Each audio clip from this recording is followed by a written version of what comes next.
ચાલો બધાને જય શ્રી કૃષ્ણ, જય સ્વામિનારાયણ અને જય માતાજી. અત્યારે સવારના 6:40 જેવો સમય થયો હશે અને 6:15 વાગે મારે ઉઠવાનું થાય.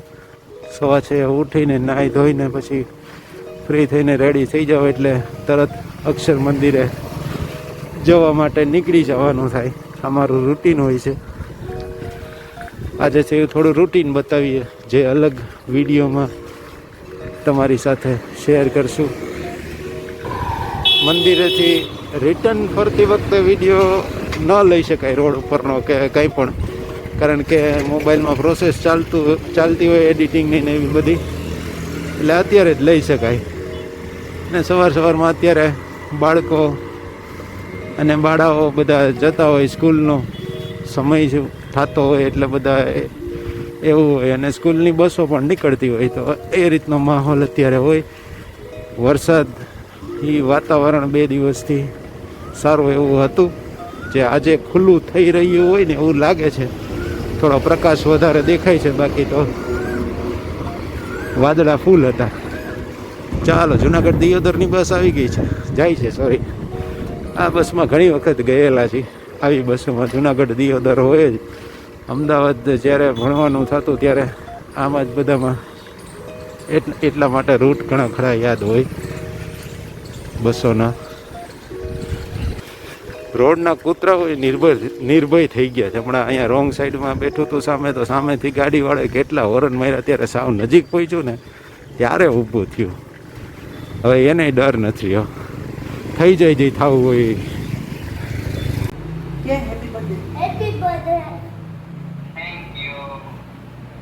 હાલો ગિફ્ટ આપો કે ચોકલેટ આપો. હાલો ગિફ્ટ તો શિવને આપવાની હોય ને, ચોકલેટ આપો. ચોકલેટ આપવાની હોય ને આયુભાઈ. હારું, આ ભલે રાખવું હો. મોટા ભાઈને હેપી બર્થડે વિશ થાય છે. આયુભાઈનો બર્થડે છે આજે, ભાણાનો, એટલે કા શિવ ઓલી પ્રાર્થના તો એકવાર બોલ. ચાલો, ભાઈ ઉઠી ગયા છે. 8:30 જેવો સમય થઈ ગયો છે.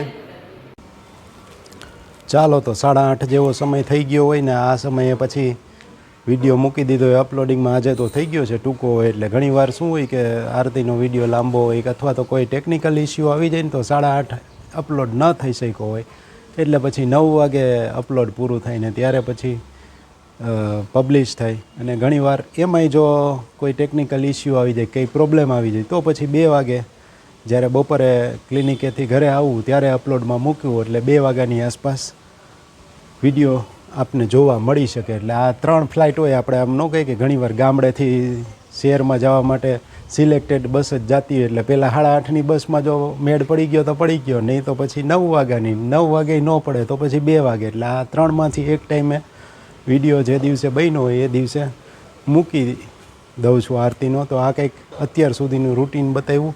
હવે 8:40 જેવો સમય થઈ ગયો છે, તો હવે ક્લિનિક તરફ જવા માટેની તૈયારીઓ થાય ને એમાં કાંઈ તૈયારી તો બહુ જાજી હોય નહીં, એટલે હવે આગળનું પછી બતાવીએ. તો વાતાવરણ આજે થોડુંક ખુલ્લું થઈ ગયું છે, જેમ અગાઉ વાતો કરી એ પ્રમાણે. પવન સરસ મજાનો અત્યારે વાઈ રહ્યો છે, એટલે આવું બધું છે. ને બા બેસી ગયા છે ખુલ્લી હવા લેવા માટે. ચાલો, તો આગળ વધશું હવે ને બતાવવા લાયક હશે એ. ચાલો, તો 1:30 વાગ્યાના સમયે ફરી પાછું તમારા બધાનું સ્વાગત છે. પવન તમે જોઈ શકો છો ઝાડવા ઉપરથી ફૂલ જોરમાં અત્યારે ફૂંકાઈ રહ્યો છે.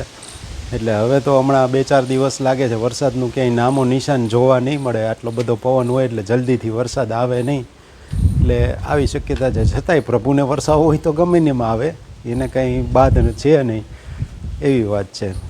ઓલા દ્રષ્ટાંતની જેમ છે ને કે દેવતાઓએ દાનવો ઉપર વિજય મેળવ્યો હતો ને પછી પાર્ટી રાખી હતી. જેમ અત્યારે કંઈક એવું આપણે વિજય મેળવી લઈએ, કંઈક સક્સેસ મળે એટલે પાર્ટી રાખીએ, એમ એ સમયે પાર્ટી રાખી હતી. એમાં ભગવાન ત્યાં યક્ષ રૂપે પ્રગટ થયા અને પછી બધા દેવતાઓ તો પાર્ટીમાં હતા, એટલે વાયુદેવને પેલા બહાર આવે ને એ પછી પૂછે કે તમારો પરિચય આપો, કોણ છે. એટલે બહાર જે યક્ષ રૂપે ભગવાન હતા એને પૂછ્યું કે તમે કોણ છો. એ કે હું તો વાયુદેવ, કે પવનમાં બધું ઉડાડી નાખું. એટલે પછી એક તણખલું આપ્યું કે લ્યો કે બધુંય તો નથી ઉડાડવું પણ આ એક તણખલાને ઉડાડી દો. વાયુદેવના ગલોફા દુખવા માંડ્યા પણ એ તણખલું ઉડ્યું નહીં.